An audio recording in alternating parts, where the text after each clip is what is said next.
If I'm going to build a massive capital city in this world, it needs a proper entrance. And today, we're building the very first landmark of that future city, a gatehouse. Because before I can start building houses, markets, or city streets, the city needs a gate. Last episode, we carved a giant river through the landscape that will eventually run through the heart of the city.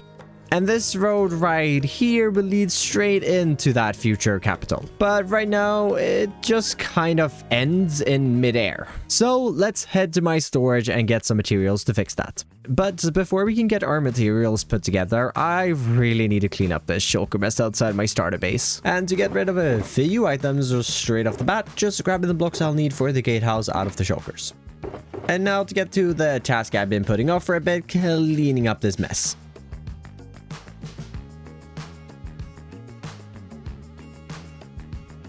Oh, doesn't it look so much better outside my home? I mean, I kind of need to clean away these donkeys at some point soon, but not now. Instead, I also got a couple of books that we'll need for the gatehouse. But that obviously isn't everything, so let's ride down to the copper factory, where I need a couple of weathered bars and about 2 entire stacks of exposed copper trapdoors. But I ended up getting 2 stacks of weathered. So let's retry that, as it's definitely not a bad thing to put those weathered trapdoors into storage and leave even more unoxidized copper to oxidize. Onto some other resources, I'm flying down to the monastery to trade for some glass. Back at the starter base, I'm starting to craft the wood blocks we'll need, which also means some log stripping needs to be done. But having grabbed all the wood bits I could from my storage, it's time to gather some more wood. First off, a bit over a stack of stripped dark oak logs. Where next I'm flying out to the savannah, as I also need 2 stacks of acacia logs to fill out our grey pallets. And our final wood means heading even further away, as I also want to use mangrove in the gatehouse, so that means spending some time in the swamp chopping these down. Where I've decided that each 1000 days in this world, I'm allowed to automate 1 wood type. And currently, it's standing between choosing mangrove or one of the nether trees.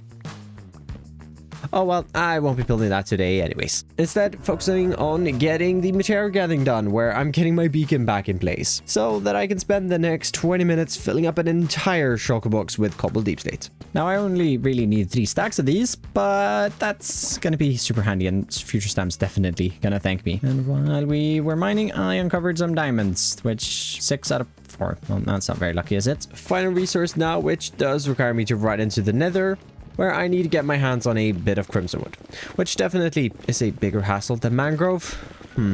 Yeah, I'm not entirely sure, but I'll figure it out by the time I build it, because I am allowed 1 wood farm at the moment. For now though, these shulker boxes are looking really good for us to grab on up and fly on down past the castle to the river project that we transformed in the last episode, where I've got to say I really just love this, and I can't wait to expand it on this side, because yeah, this side definitely needs some work. But first, gatehouse. To start the build, we first need some terrain to work from, extending our pathways down a little toward the location of the gate, where I've grabbed some of the darker blocks that I've gathered. And I want to start off with the gate itself, where we're going to be working from smooth basalt here into gray concrete powder. Then, a little annoyingly, we're going to get some sideways deep slate, as I just love the top texture of it, where we can move into a few brighter blocks here right on this edge facing the gatehouse. Here, we're gonna bring in some polished tough stairs, where we're gonna create a couple of loopholes to, of course, defend the city.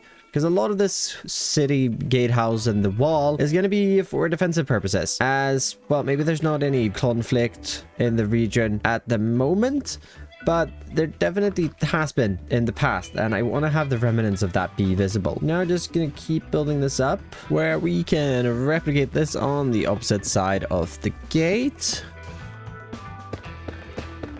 We're adding in a couple of bits here at the top. The grindstones will make sense in a little bit. I might want to hang some banners from them, which is why there's some darker spots right underneath them as well. But I am liking this. I did add in some tough stairs right up there, and do you think just to complement them a little bit, that could come down. And then I did bring a bunch of glass with me, where I just want to run this down, and we'll swap it out for some gray stained glass here towards the bottom, as we do have a bit of our darker texturing going on there, just for something like that, which I think is going to look really good, especially with it in on the other side. Another little detail, I got some polished blackstone buttons here that we can just put underneath these loopholes, and I think I like this for one of these sides. So let's get that second side built up, skipping out on the loopholes as we don't want those on the inside of our city.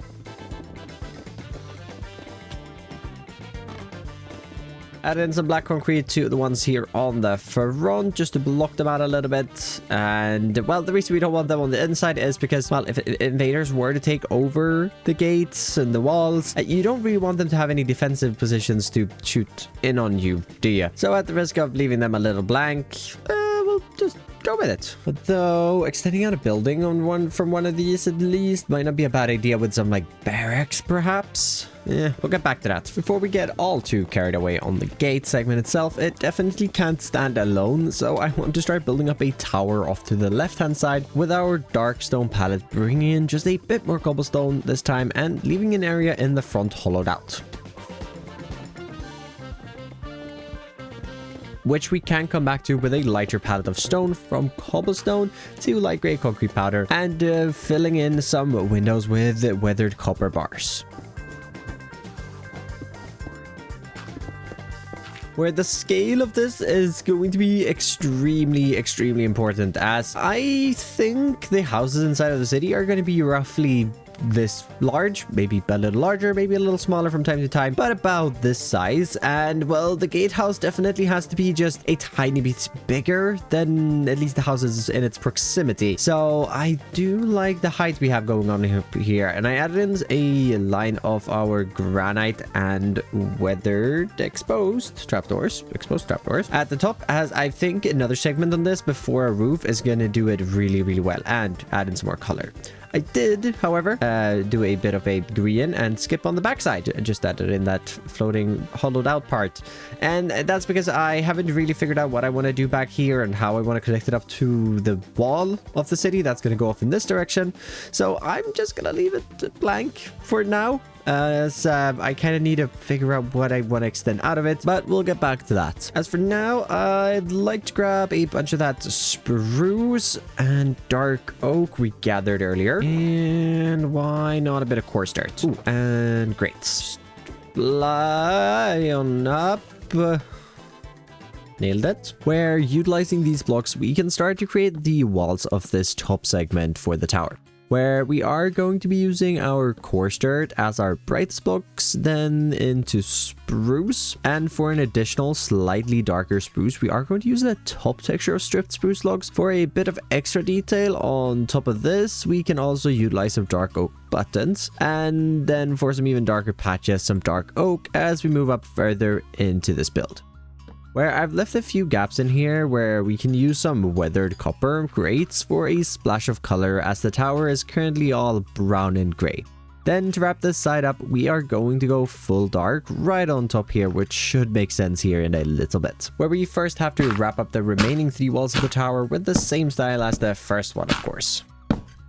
Then to fix that over dark bit at the top, where I want to connect some levers and walls up along with trapdoors running along the top of the wall. Outside of these trapdoors and walls, a line of jungle signs, which definitely is a unique field. And I did add in the far entity rendering mod, which means I should be able to stand over here and yep, still see the signs. Perfect. You know what we should do? We should really grab some honeycomb, as if you weren't aware, if you wax signs, which yes, you can wax signs, I know, they generate a lot less lag, as they're not constantly looking for someone to edit them. And lag prevention is going to become a crucial thing in the city, because it's going to get really laggy pretty quickly, I reckon. But for now, let's not worry about that. Instead, I want to grab a bunch of our red blocks and our crimson, along with our brick and some of the granite bits. We're using granite as a bit of a structure block for the roof, and then switching to our red palette, where I'm utilizing crimson as a darker block to mangrove and brick as a brighter block as I've moved up the tower roof. And it's definitely a bit of a stretch, But I do think just stepping away a little bit and not looking at it too closely, it definitely works. The red block palette is very, very fleshed out inside of Minecraft, but it is very, very limited if you want to bring in walls, stairs, and slabs, as we mostly have red full blocks in the game. And I definitely want to establish a sort of style for the gatehouses around the city, as this is obviously not going to be the only one. And I think the red roofs will be one of the common parts between them, along with the walls, of course, and probably the spruce bits. The palette is probably going to stay relatively the same, but I do really like it. And well, we should probably get back to this because this is looking a little short now, isn't it? We're kicking that off. I've grabbed our lighter palette to extend in the part of the gatehouse which the gate extends into, adding into windows trimmed with spruce with oak trapdoors as the windows themselves.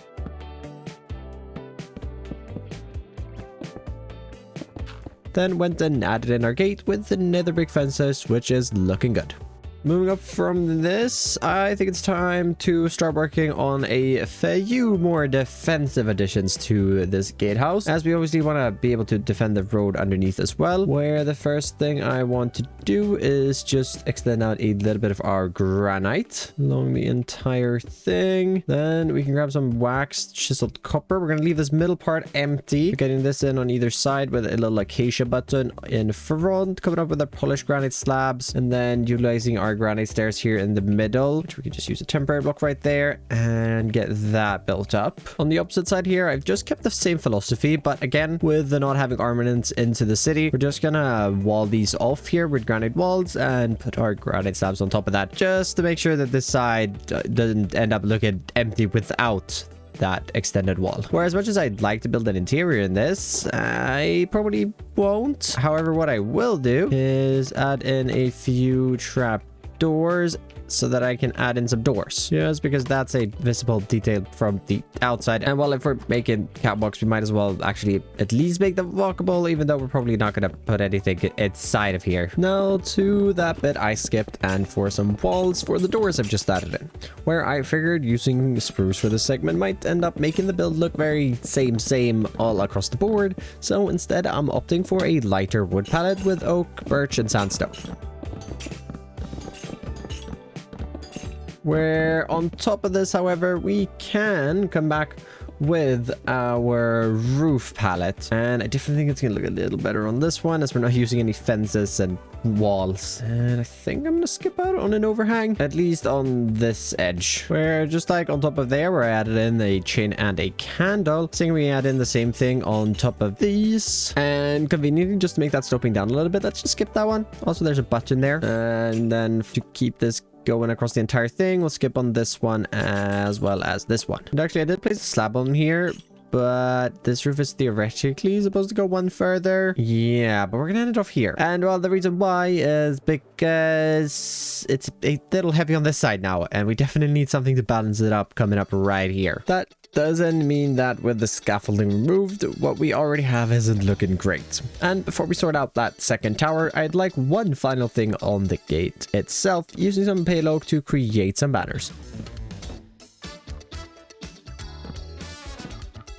Where these will definitely have a bit more of an interesting color as soon as I figure it out. I honestly don't really know what the color for the plains region and this city is going to be. So if you have any suggestions on how I can design these banners, maybe let me know down in the comments, or join my Discord if you have some designs already. Or if you want to share a screenshot, maybe join my Discord and post it in there. For now though, I'm just gonna leave them white, and we'll figure that out. For the second tower, I do think going a little bit smaller will be the move, working with a more rounded shape with our dark stone palette, as I do like the idea of towers being asymmetrical. It should, however, have a few common features, such as that indent with a lighter stone texture and a barred window, as well as the structure above the stone one, once again using our spruce / dark oak palette with some mud brick thrown about to round it out a bit more before tackling on a bit more of an interesting looking roof with a small extension right in the middle.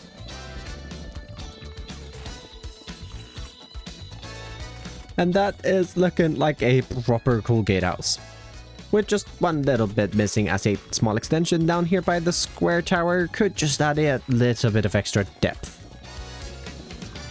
Well, I say little bit just missing. The entire backside of the square tower is in fact missing. But we'll tackle that in a little bit. I don't really feel like doing the backside now. And we'll also tackle this wall that's going to come up in this direction. As for now, I'd like to get a little bit of work done in this region, extending the river. Now, before we get to digging, not only do I have a few pickaxes, which are very low durability, I also have a bunch of unenchanted tools. And I think it's finally time to actually fix up all of them. And well, this sugarcane farm has produced more sugarcane that I'm gonna need in the foreseeable future, so I think we could just use this to trade with, which we can just craft into some paper and trade on up with the villagers. Yay, trading a little bit, and that is 12 efficiency 5 books, and I have 1 silk touch books. I have all the bending and unbreaking I need for all of the tools. I'm not gonna do the axe and hose today, but I do really want to try to get the silk touch books as well, which it's 10 emeralds each. That's 5. Okay, just been waiting a little bit more trading, and I should have all the books on me right now, and in my ender chest to actually combine all this. Just before heading in, however, that's more chests. That's not a lot of iron. I'm gonna need to head over here then and just grab a little bit of iron here and create a few anvils. 7 should be more than enough. Anvils and books in hand, the fastest XP farm I've got is my ugly but good Enderman farm, where I can spend the next couple of minutes using the farm gathering levels to combine all of my books onto all of my unenchanted netherite tools,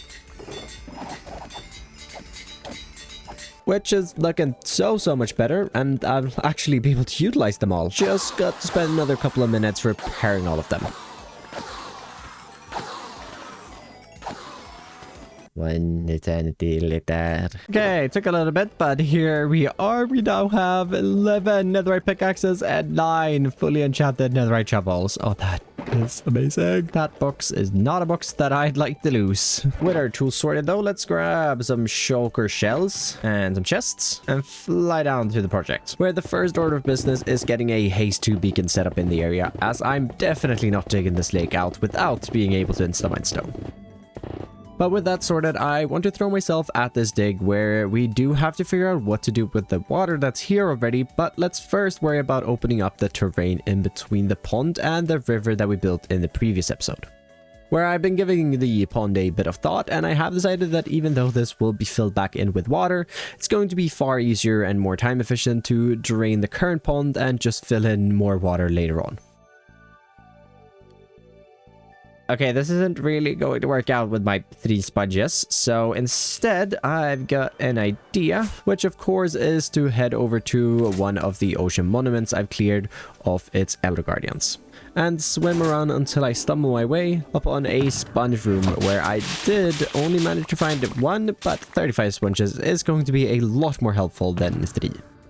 We can just get those right off here in the nether, before getting right to work back at the project, clearing away the pond with our newly acquired sponges.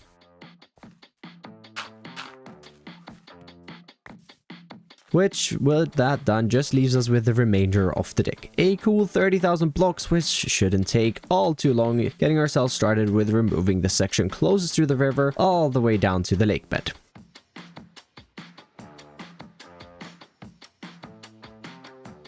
Moving on from that, I'd like to define the edge of this lake, which means clearing out some smaller sections along the sides, where we'll have more to dig in the future.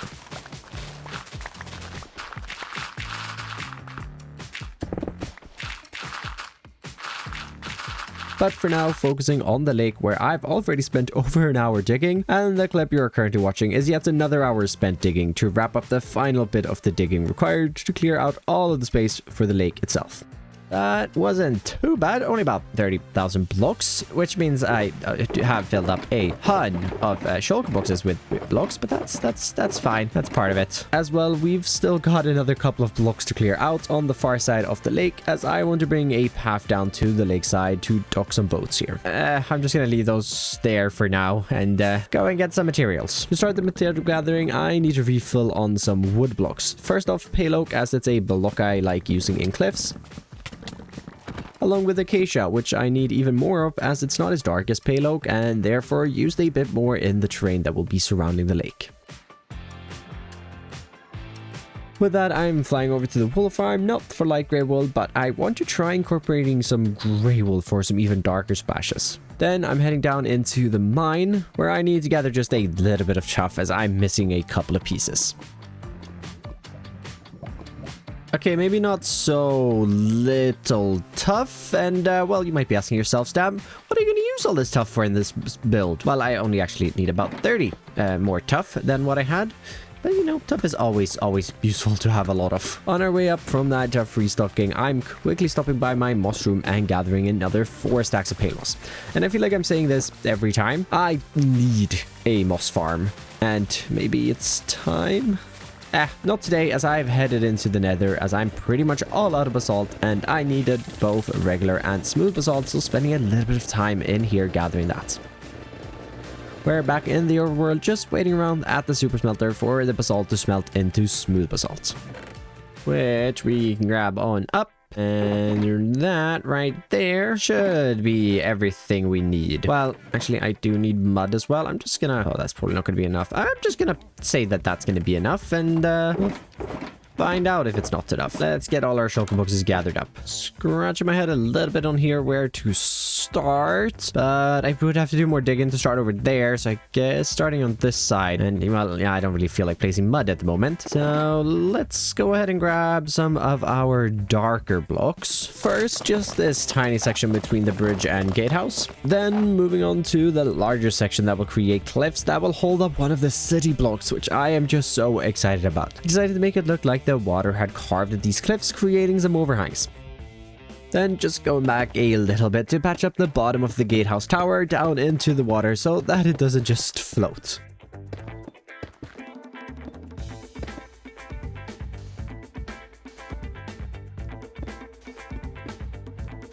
We're taking a look at this. I really like how the cliff turned out and can't wait to build the houses on top.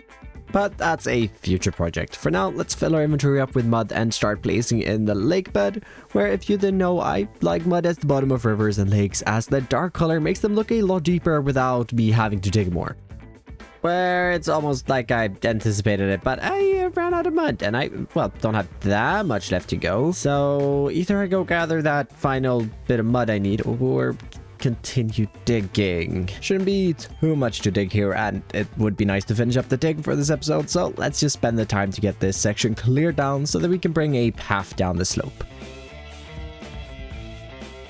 where we can put away one more pickaxe and another shovel. And it's looking a little messy, but before we start cleaning it up, let's go ahead and grab our 2 shulker boxes I had filled with mud and head on over to the mangrove swamp, where I've found this really nice spot above water level so that we undisturbed can spend the next little while filling up our 2 shulker boxes with mud. There we go, 2 shulker boxes of mud. Definitely not the amount I need, but I've been using a lot of mud in this world and I'm gonna keep using a lot of mud in this world. So back at the build, I've also grabbed some coarse dirt and muddy mangrove roots that we can get the final layers of mud extended in with, along with some extra detail just around the edge to make sure the lake doesn't just look plopped in. Then swapping our mud out for our regular rock palette, not that extra dark one I used over on the city side to get those cliffs in, but instead the lighter one to build up the cliffs along the path and lake, which is already looking so much better, but that is quite jarring. Luckily, I brought with me a bunch of my path building blocks. We're building a larger section just above the lakeside and then moving into a slimmer path, starting to move up the hillside.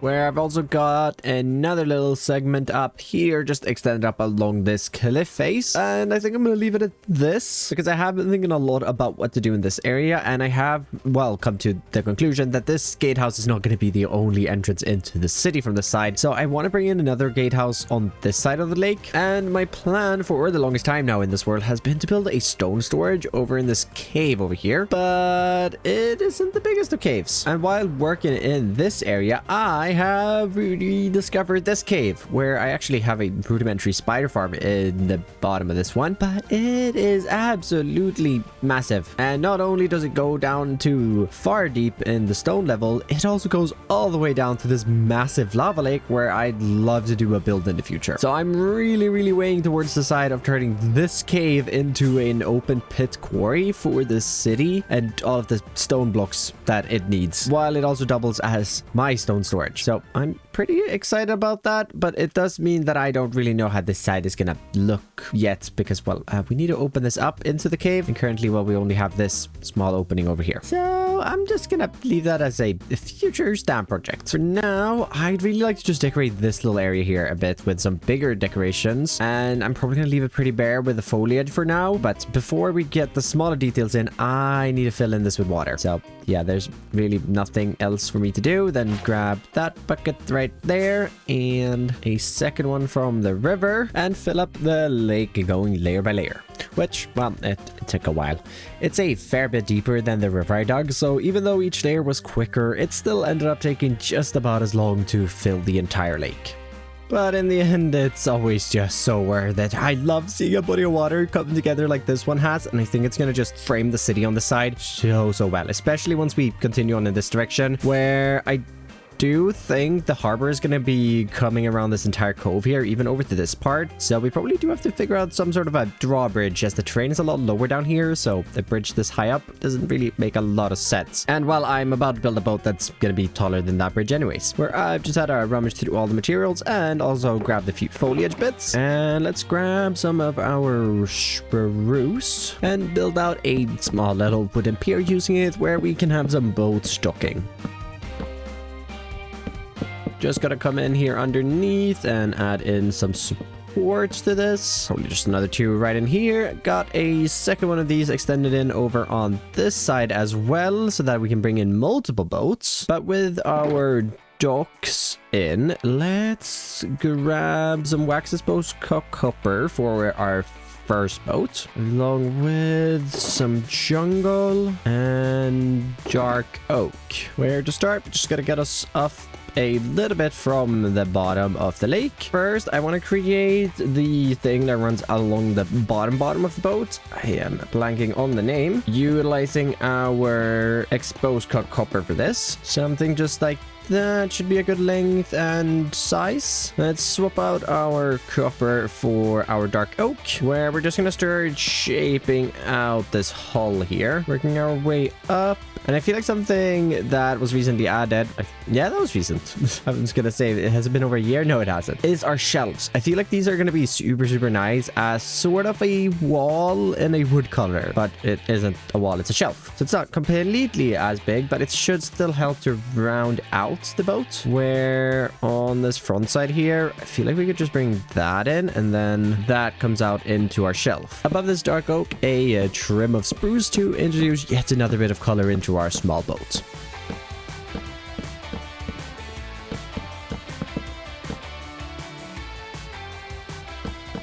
I think that's gonna be about a good spot for a mast. Maybe that should be a little more forward. I don't really know. I'm no boat expert, but I do want to just throw in a quick couple of details in here, such as a little chest behind the mast, and we don't really have that much space here, so I was thinking just a jungle sign for our turning wheel. Yep, that's what it's called. A few more just transport chests and barrels here. And I also got this little bowsprit out here in the front with some jungle fence gates connecting down that, and I've really liked how that turned out. Where I think final thing, we can just throw in some grindstones here on either side to later connect up to the mast. Oh, and the back of this is looking at it a little flat here, so I was just thinking we can bring this up. And oh, I didn't drop off all the dark oak signs, so bring in some dark oak signs here along the back. Continuing up our mast with our mangrove logs, leaning it forwards ever so slightly, bringing out some beams towards the top for the sail to connect up a little crimson flag, and jungle gates and fences connecting grindstones as ropes running through winches.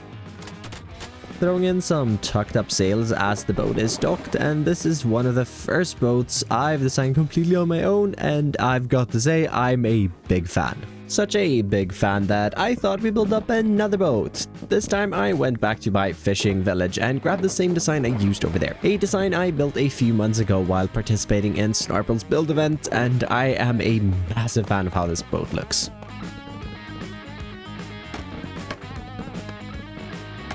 Having a little peek at them from the opposite side of the lake here, which really isn't all that big for these two big boats, but obviously we're going to connect this out to the ocean, so it will make sense in the end. But this is just looking so good, but it's looking a bit empty as it's missing foliage, so let's just run around with some grass and bushes along with decorating the lake's edge using some sugarcane, azalea leaves, small and big drip leaf, and general foliage. Which, cleaning up the shulker boxes and some added in details on that little patch of path, this is looking really good. And I'd love to continue this up and connect these two roads and everything, but like I said, I do have plans in this area and, well, way too big plans to get started on today. So instead, I do want to shift my focus back to the gatehouse now that we got this lake area finished all up for now, and focus on just wrapping this little segment up right along here. And bring in the back of this. Let's just put together a few more blocks where I've gathered a bunch of wood, did some stripping, gathered more wood, went on a mining trip for some exotic ores in the mines, in search for copper and iron deep state ore.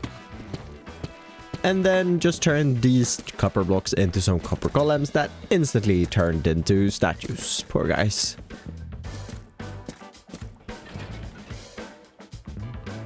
But all that material gathering and so much crafting has turned into all of these resources, the most shulkers of this entire episode so far. I thought this was going to be a quick bit. But no, Stam, apparently fixing this area isn't. But it would be nice if we did make it just a little bit quicker at least. And I am going to have to do at least some digging because I want to bring the city around this corner here. So I'm just going to get a beacon set up here on the backside, as that's probably going to be useful to have in the area while I'm working on starting the city anyways, which we can load up with our haste 2, of course, and immediately get to work sculpting the terrain on the outside of the city, as I'd like to tackle this area before tackling the back of the gatehouse, and the first step of that is just smoothing it out to make space for the city wall.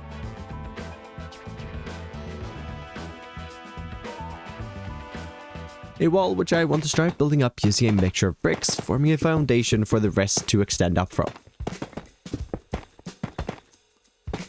Topping this off with mostly polished tuff, but also throwing in some mossy slabs to start adding some age and erosion. Then for the main walls themselves, I want to use the darker stone palette I've been utilizing throughout the gatehouse, using the basalt as our darkest with acacia logs as the brightest.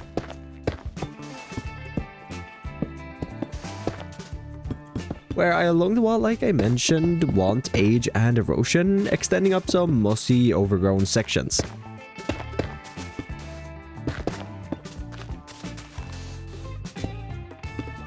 But not only that, I also want to try some discoloration towards the top, which is where the deep state ore comes in to transition into mud and rooted dirt, along with some jungle buttons and signs. Continuing this idea along to extending the remaining bit of the wall that I've marked out with the foundation.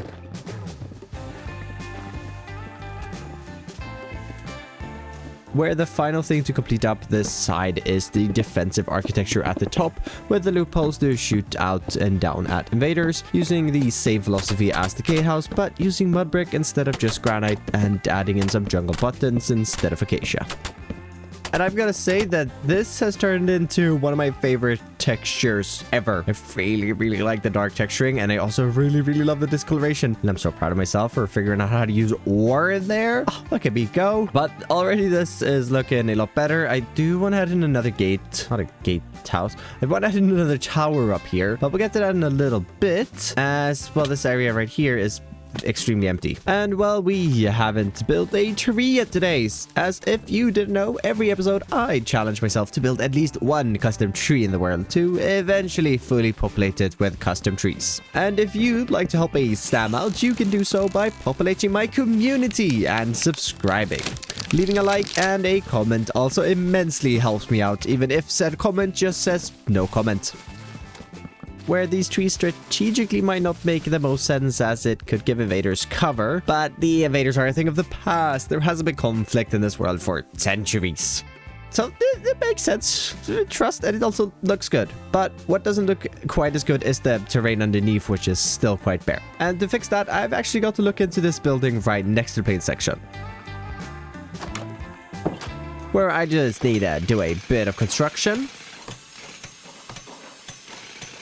And it's done, where I've brought in an interior. Not my interior, as I finally, after talking about it for a few weeks, got a super flat server set up for my supporters where they can build an interior for me. Basically, they build a test interior. I look through it, I give them some notes, help them improve their building as a little one-on-one. And once they've passed that, I in turn get an interior built for the Forever World. I've actually got another one for the sugarcane farm, but that's going to be a future project because building these are pretty painful. But this one here is designed by Onri, and we've got a little living quarters here on the bottom floor with a small little bedroom for the copper processing plant. And if we just take a walk up these stairs, we've got a little area, a little attic space with some just storage, and we also have an office for the copper processing plant and a lot of copper statues sitting around. And ooh, I did say I would do that when I had an elytra and shulker boxes. Just gonna throw in a few smaller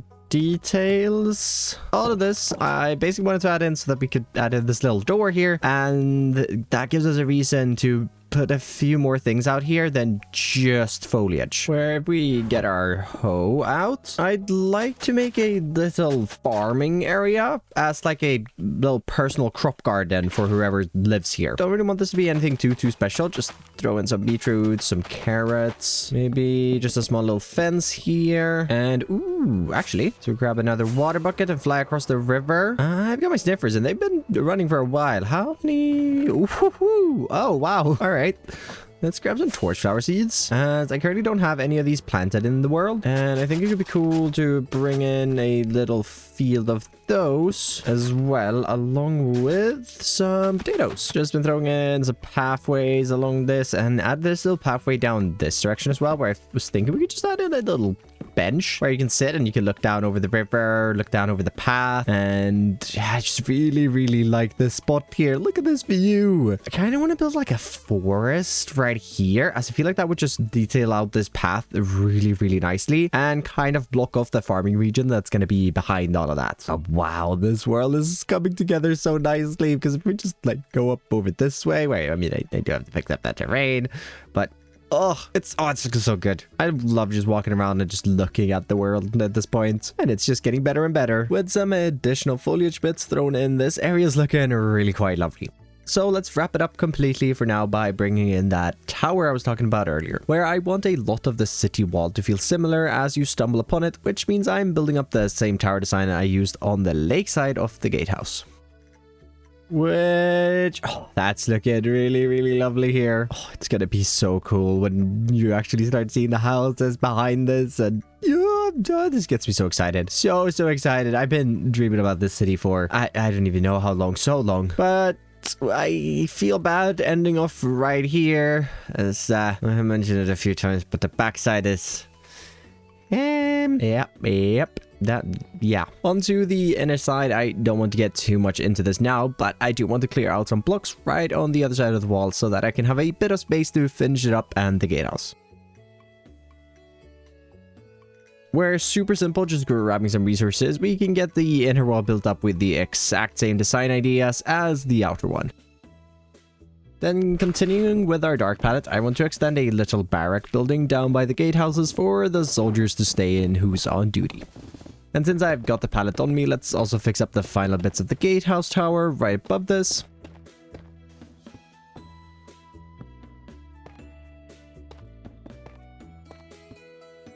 But there is quite a large gap still, where I'd like to take some inspiration from the rest of the build and extend up a fortified roof in case invaders were to get inside of the walls, and a little building on top using our sandstone birch pallets, topping that with the roof colors we've been using throughout the build, as it would be a little bare without this, and also quite exposed to the slope behind it, which isn't great for defense. I've just flown up to the starter house and grabbed ourselves a donkey that we can ride on down with. Oh boy, these are really slow. I really want to breed up a super fast donkey because since they're smaller, they look hilarious just running around at max speed. Running past our shulkbox mess for now. I've got this cobblestone path in here. Just temporary. We'll fix this up once I actually figure out what I want to do for the path and actually start working on this area for real, not just this little house. But if we come in here, added in some stables area, since I thought that would make a lot of sense in case there's someone that's being bad. I don't know. In case they need to stop someone, they want to have quick access to the horses so they can run out, chase them off that way, or chase them into the city perhaps. Then I want this to come up here, up this section where there's probably going to be a residential area, but that's future things. No houses today, just the gatehouse and a lake and boats and well, a lot more than just the gatehouse, but just the gatehouse. Cleaning up my mess outside the front gatehouse. We've really done a lot and we've gotten so much closer to building the first couple of houses inside of the city, but that's still a bit off as I do want to build up some essential infrastructure first, and I also have some other projects to tackle beforehand. But that doesn't mean that we aren't making absolutely fantastic progress towards the chapter 2 goal of this world, where we're about 18% into that chapter. And well, we've already got a gatehouse ready. We gotta start building the harbor soon. I'm just so excited to finally be doing this project. It's a project I've been dreaming of for, well, since I started this channel, really. And it's finally happening, and I feel like I'm finally at a point in my building adventure where I can actually build something like this, and it's extremely exciting. But this is all that I have time for today, so thank you so much to all of my supporters, and thank you to you for watching this video, and I'll see you in the next one. Bye bye.